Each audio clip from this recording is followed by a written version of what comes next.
Welcome to another episode of me completely destroying a good hobby. Today we're tackling calligraphy, specifically letter D, because that's exactly what my previous teacher would give me as a grade.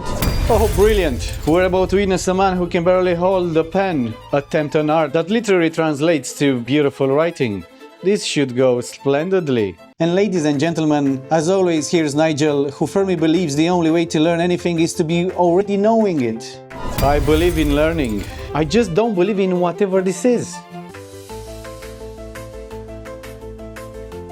Did you know that calligraphy pens actually can kill a man? That's why I'm holding this pen, like it's made of nitroglycerin.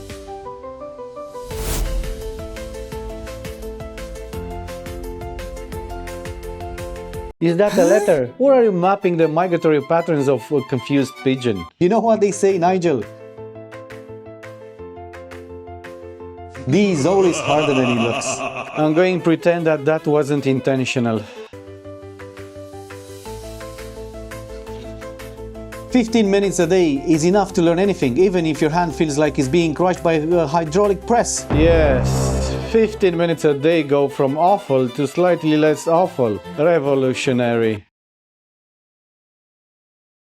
That's not entirely great. Ha! See? Consistency beats talent. Speaking of consistency, don't follow this account if you enjoy wasting time scrolling through videos of people who were born talented. We don't do that here. We fail forward, consistently.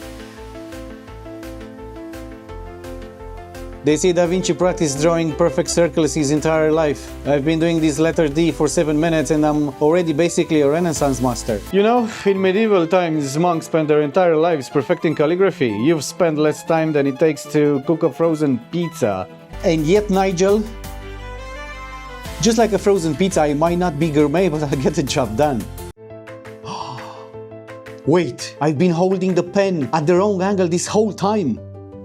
Well, the monkey accidentally typed a word. Not just any word, Nigel. The letter D, which coincidentally stands for doubters like you drive me crazy.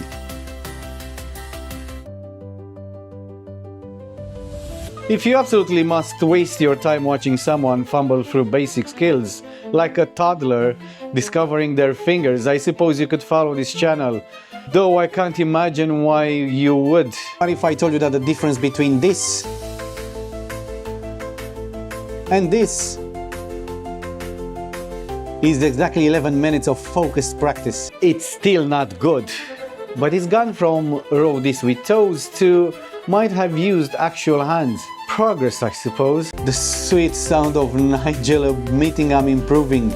Someone record this historic moment.